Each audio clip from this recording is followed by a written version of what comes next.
வில்வம் ஆன்மீகம் அன்பர்கள் அனைவருக்கும் வணக்கம். இன்றைய பதிவில் நாம் தைப்பூச சிறப்புகளும், தைப்பூசன்னா என்ன, தைப்பூசத்தன்னைக்கு ஏன் விரதம் இருக்கணும், அப்படி விரதம் இருந்தால் நமக்கு என்னென்ன பூஜா பலன்கள்லாம் கிடைக்கும், முருகன் எப்படியெல்லாம் நமக்கு அள்ளி அள்ளி கொடுப்பான் அப்படிங்கிறத பற்றியும் தாங்க இந்த பதிவில் நாங்கள் பார்க்க போகிறோம். என்னோடய பதிவை பார்க்குறதுக்கு முன்னாடி என்னுடைய சேனலை சப்ஸ்கிரைப் பண்ணிக்கோங்க. முதல்ல இப்போ தான் என் சேனலை பார்க்க போகிறீங்கன்னா கண்டிப்பாக ஒரு லைக் சிம்பல் கொடுங்க. என்றைக்கும் என்னோட தொடர்ந்து இணைந்திருந்து இந்த மாதிரியான ஒரு தகவல்களை, ஆன்மீக தகவல்களையெல்லாம் நீங்கள் அடிக்கடி பார்க்கணும், கேட்கணுன்னா கண்டிப்பாக என்னோட தொடர்ந்து இணைந்திருங்கங்க. வாங்க வீடியோக்குள்ளே போகலாம். இன்றைக்கி எங்கே திரும்பினாலும் பார்த்தீங்கன்னா முருகன் யுகமாக தாங்க இருக்குது.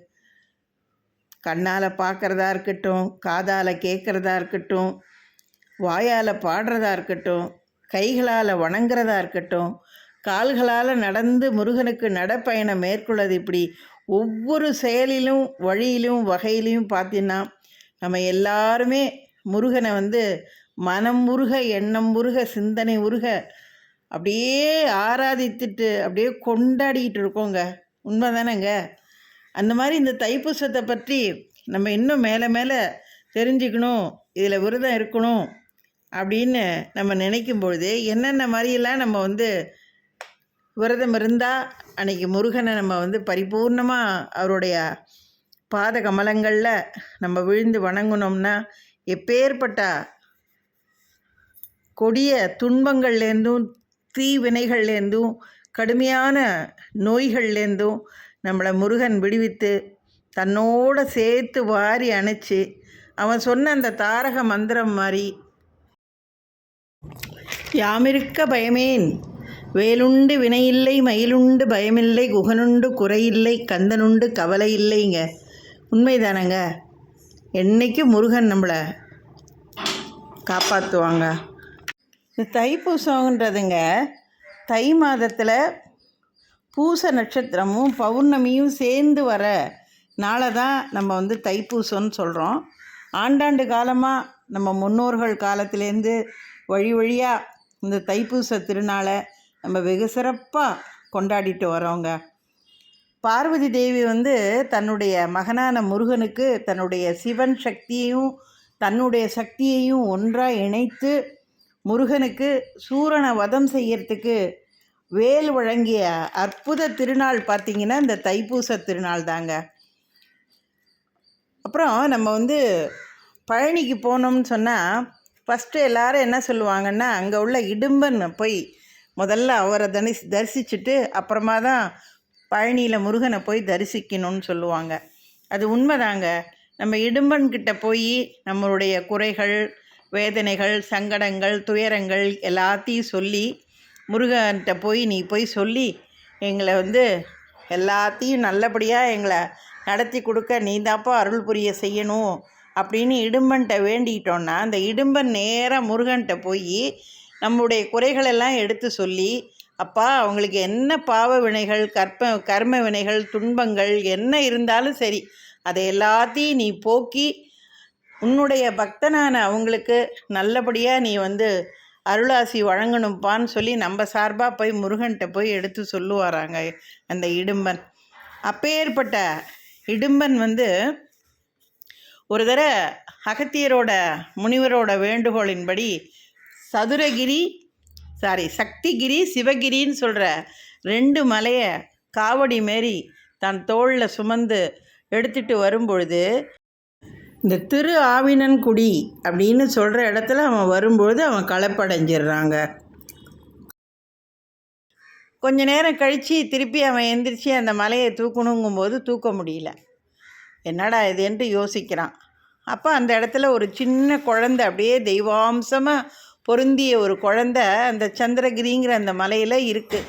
என்னடா இவ்வளோ பெரிய மலையில் யாருமே மனித நடமாட்டமே இல்லாத இந்த இடத்துல இப்படி ஒரு அழகான தெய்வாம்சம் பொருந்திய ஒரு குழந்தை எப்படி இங்கே இருக்குது அப்படின்னு இவன் யோசிக்கும் பொழுதே அந்த முருகன் என்ன பண்ணுறாரு, அவனோட திருவிளையாடலை தொடங்கி அவனோட சண்டையிட்டு அவனை சண்டையில் இடும்பன் இறந்து போயிடுறான்.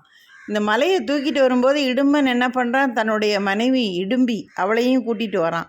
போரில் இடும்பன் இறந்த உடனே இடும்பி ரொம்ப அப்படியே கவலையுற்று, என் கணவரை எப்படியாவது நீ உயிர்ப்பித்து கொடுக்கணும் அப்படின்னு சொல்லி கேட்குறா.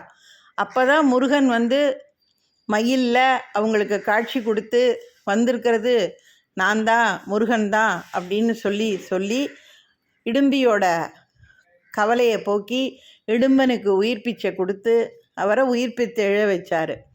அப்போ இடும்பன்கிட்ட சொல்கிறாரு, நீ வந்து இடும்பனாகிய நீ எப்படி இந்த 2 மலையும் காவடி மாதிரி தூக்கிட்டு வந்து என்னை தரிசனம் பண்ணி உனக்கு இந்த முக்தி கிடைச்சதோ, அதே மாதிரி பழனியில், அதாவது அப்போ வந்துங்க பழனிக்கு வந்து என்ன பேர் அப்படின்னு பார்த்தீங்கன்னா சந்திரகிரின்னு சொல்லுவாங்க, சிவகிரின்னு சொல்லுவாங்க.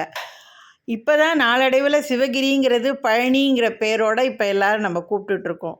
ஸோ பழனியில் முதல்ல என்னை தரிசிக்க வைக்கிற வர பக்தர்கள் யாராக இருந்தாலும் அத்துணை பேரும் முதல்ல ஒன்றை வந்து இடும்பனாகிய ஒன்றை தரிசனம் பண்ணி அப்புறமா தான் என்னை வந்து தரிசனம் பண்ணணும் அப்படின்ற அந்த ஒரு பெரிய வரத்தை ஒன்று கொடுத்தாரு.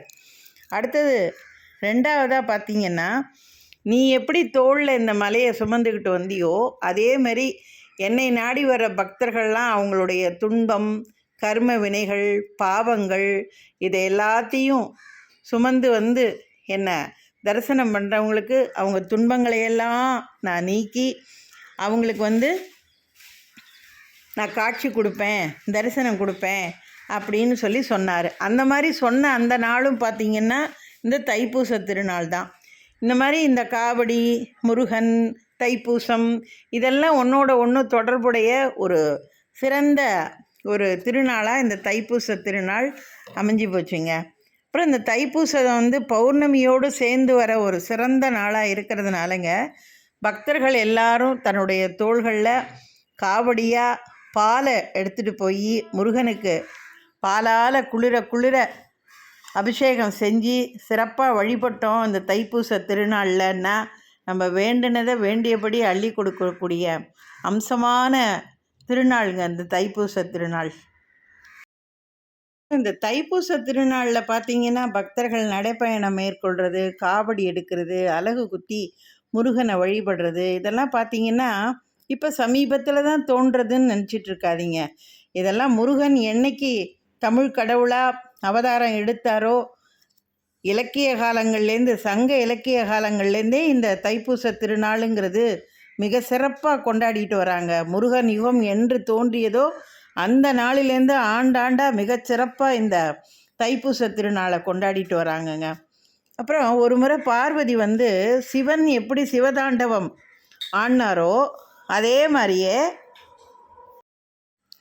தானும் நடனம் புரியணும் அப்படின்னு சொல்லி சிவபெருமான்கிட்ட கேட்டதும் சிவனும் பார்வதியுமா சேர்ந்து நடனம் ஆடியதே இந்த தைப்பூச திருநாள் தாங்க.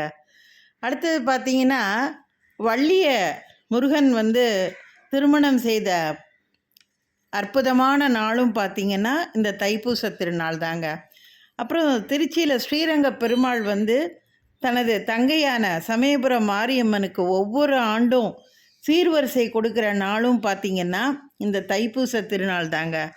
அதை விட சிறப்பு பார்த்திங்கன்னா நம்ம வடலூரில் ராமலிங்க சுவாமிகள் இருக்கிறால, அருள் பெரும் ஜோதி கருப்பெரும் தனிப்பெரும் கருணை, அருள் பெரும் ஜோதி தனிப்பெரும் கருணைன்னு சொல்கிறோம் இல்லையா, அந்த வடலூர் ராமலிங்க சுவாமிகள் வந்து ஜோதி வடிவா இறைவனோட கலந்த அற்புதமான நாளும் இந்த தைப்பூச திருநாள் தாங்க. அன்றைக்கி பாருங்கள், தைப்பூச திருநாள் அன்றைக்கி வடலூரில் அணையா நெருப்பாக இருந்து வருகின்ற அத்தனை பக்தர்களுக்கும் அன்னதானம் அது பாட்டுக்கு போட்டுக்கிட்டே இருப்பாங்கங்க. அந்த தைப்பூச திருநாளில் பார்த்திங்கன்னா அதுமாரி மயிலத்தில் குடியிருக்கிற முருகன் வந்து தங்க மயில் வாகனத்தில் மலையிலேருந்து கீழே வந்து பக்தர்களுக்கு காட்சி தருகின்ற நாளும் பார்த்திங்கன்னா இந்த தைப்பூச திருநாளால் தாங்க. அந்த மாதிரி அந்த காட்சியை பார்க்குற அனைத்து அன்பர்களுக்கும் மறுபிறவிங்கிறதே இல்லை அப்படின்னு சொல்லி நம்பப்படுகிறதுங்க. இந்த மாதிரி புராணங்களெல்லாம் வரக்கூடிய இத்தகைய சிறப்புமிக்க இந்த தைப்பூச திருநாளில் முருகனை வந்து நாம் எப்படி வழிபடணும், எப்படி விரதம் இருக்கணும், அந்த மாதிரி நம்ம விரதம் இருந்தால் என்ன நமக்கு பலன் முருகனால். இது முருகனை மட்டும் வணங்கக்கூடிய நாள் இல்லைங்க அன்னைக்கு. சிவபெருமான், அம்பாள், வள்ளலார் போன்ற நிறைய கடவுள்களுக்கு ஒரு சிறப்பான நாளாக இந்த தைப்பூச திருநாளும் அமைஞ்சிருக்குங்க. ஸோ இப்பேற்பட்ட சிறப்புடைய இந்த நாட்களில் நாம் எப்படியெல்லாம் விரதம் இருக்கலாம் அப்படிங்கிறத பற்றி நம்ம பார்ப்போமா? வாங்க பார்க்கலாம். தைப்பூசத்தன்னைக்குங்க பழனி முருகனுக்கு நாம் 48 நாள் விரதம் இருக்கிறதும் சரி, 21 நாட்கள் விரதம் இருப்பதும் சரி, 6 நாட்கள் விரதம் இருப்பதும் சரி, தைப்பூசத்தன்று விரதம் இருப்பதும் சரி, அவரவர்கள் சூழ்நிலை, உடல் ஆரோக்கியம், குடும்ப சூழ்நிலை, பொருளாதார வசதி எல்லாத்தையும் உள்ளடக்கியது தாங்க. நம்ம விரதம் இருக்கிறதெல்லாம் முக்கியம் இல்லைங்க. முருகன் நமக்கு முதல்ல உத்தரவு கொடுக்கணும். அவருடைய ஆசீர்வாதமும் உத்தரவும் அருளாசியும் இருந்தால்தான் நீங்கள் அந்த ஒரு நாள் விரதத்தை கூட உங்களால் மேற்கொள்ள முடியுங்க. சாதாரண விரதம் இல்லை தைப்பூச விரதங்கிறது. ஒவ்வொரு டிசம்பர் மாதம் அந்த 25 தேதியிலேருந்து நீங்கள் ஆரம்பித்து இன்றைக்கி தைப்பூசத்தில் இந்த தைப்பூசத்தன்னையோடு முடிகிற அந்த நாட்களை கணக்கு பண்ணிங்கன்னா தான் அந்த 48 நாள் விரத பூஜைன்னு சொல்கிறது. அந்த 48 நாள் விரத பூஜைக்கு நம்ம உடலையும் உள்ளத்தையும் நம்ம சுற்றி உள்ள சூழ்நிலையும் சுத்தப்படுத்திக்கிட்டு மனம், உள்ளம், உடல் எல்லா நிலைகள்லையும் 24 மணி நேரமும் நம்ம முருகனையே நினச்சி விரதம் இருந்து கடைப்பிடித்தோன்னு சொன்னால் நம்ம வாழ்க்கையில் எப்பேற்பட்ட கொடிய துன்பங்கள், நோய்கள், தீராத மனக்கவலைகள், வியாபாரம், தொழில் இதிலெல்லாம் ஏற்படக்கூடிய நஷ்டங்கள் இது எல்லாத்தையும் தவிடுபடியாக்கி முருகன் நம்ம வேண்டுனதை வேண்டியபடி அவ்வளோ அருமையாக நமக்கு கைகூடி வெற்றி மேலே வெற்றியாக நமக்கு எல்லாத்தையும் அமைச்சு கொடுப்பாருங்க. என்னால் 48 நாள்லாம் விரதம் இருக்க முடியாதுங்க, 21 நாள்லாம் விரதம் இருக்க முடியாதுன்னு நினைக்கிறவங்க சொல்கிறவங்க 6 நாள் விரதங்க. இப்போ 6ஆம் தேதியிலேருந்து நீங்கள் விரதத்தை ஆரம்பித்து இந்த மாதம் 11ஆம் தேதி தைப்பூசம் அன்னைக்கு அந்த 6 நாள் நீங்கள் விரதம் இருந்து முருகனுக்கு நீங்கள் எல்லா நிவேத்தியங்கள், படையல்கள் எல்லாம் படைச்சி அவரை வேண்டி கும்பிட்டிங்கன்னாலேங்க மிகப்பெரிய ஆசீர்வாதத்தையும் கருணையும் அளப்பறியாமல் அள்ளி கொடுக்குற தெய்வங்க அவர். படையல்கள், நைவேத்தியங்கள்னு பார்த்திங்கன்னா முருகனுக்கு ரொம்ப பிடிச்சது தேனும் தினைமாவும் தாங்க. வள்ளி முதல்ல முருகனை சந்திக்கும் பொழுது இந்த தேனும் தினைமாவையும் கொடுத்துத்தான் முருகனுக்கு தன்னுடைய பிரசாதமாக நைவேத்தியம் பண்ணதா சொல்கிறாங்கங்க. அதனால் என்றைக்குமே முருகனுக்கு தேனும் தினைமாவும் ரொம்ப பிடிக்குங்க. அதை கூட நீங்கள் படையலாக படைக்கலாம், இல்லை ஒன்றும் இல்லை ஒரு சக்கரை பொங்கலை படைக்கலாம். அதுவும் முடியலையா ஒரு கல்கண்டு, பேரிச்சம்பழம், வாழைப்பழம்னு படைக்கலாம். பூக்களில் அரளிப்பூக்கள், மல்லிகைப்பூ, முல்லை, ஏன் வில்வம் கூட நீங்கள் படைக்கலாம். எது வேணாலும் முருகனுக்கு இந்த மலர்களில் நீங்கள் சாத்தி அவரை வழிபடலாங்க. அப்புறம் முருகன் மீது உள்ள கந்த சஷ்டி, கந்த புராணம், வேல்மாறல், கந்தர் அனுபூதி, திருப்புகழ், பகைக்கடிதல், குமாரஸ்தவம், இப்படி முருகன் மேலே உள்ள அத்தனை நாமாவளிகளை கொண்ட பாராயணங்களை நீங்கள் நிறைய முருகன்கிட்ட உட்காந்து மனம் முருக, எண்ணம் முருக, சிந்தை உருக நீங்கள் உங்களால் முடிந்த வரைக்கும் 11 முறை, 21 முறைன்னு எத்தனை தடவை உங்களால் பாராயணம் பண்ண முடியுமோ பாராயணம் பண்ணுங்கங்க. கண்டிப்பாக இவ்வளோ சிறப்பு வாய்ந்த இந்த தைப்பூசத்து அன்னைக்கு நம்ம முருகனை நம்ம குடும்பத்தோடு சேர்ந்து எல்லாரும் முருகா முருகா முருகான்னு வேண்டி, உன்னை விட்டா எனக்கு யாரும் தெய்வம் இல்லடா, தெய்வமே கந்த கடவுளே யாம் இருக்க பயமேன்ற மாதிரி நீ இருக்கிற வரைக்கும் எந்த கவலையும் இல்லைப்பா, நீ இருக்கிற வரைக்கும் எந்த கவலையும் இல்லைப்பான்னு என முருகா முருகான்னு அவன் ஆபத்தை ஜபித்து நல்லபடியாக நம்ம அன்றைய தைப்பூச விரதங்களை சிறப்பாக முடிப்போங்க. நம்ம கடவுள் என்னென்னைக்கும் நம்ம கூடவே இருந்து நம்மளை காத்தருளுவான்றதில் எந்தவித மாற்று கருத்தும் இல்லைங்க. அனைவருக்கும் தைப்பூச திருநாள் நல்வாழ்த்துக்கள். வேலுண்டு வினையில்லை, மயிலுண்டு பயமில்லை, குகனுண்டு குறையில்லை, கந்தனுண்டு கவலையில்லை, என்றென்றும் முருகனது யுகமாக திகழட்டும். இது போன்ற சிறப்பான ஒரு ஆன்மீக பதிவில் உங்கள் எல்லாரையும் சந்திக்கின்றேங்க. நன்றி, வணக்கம்.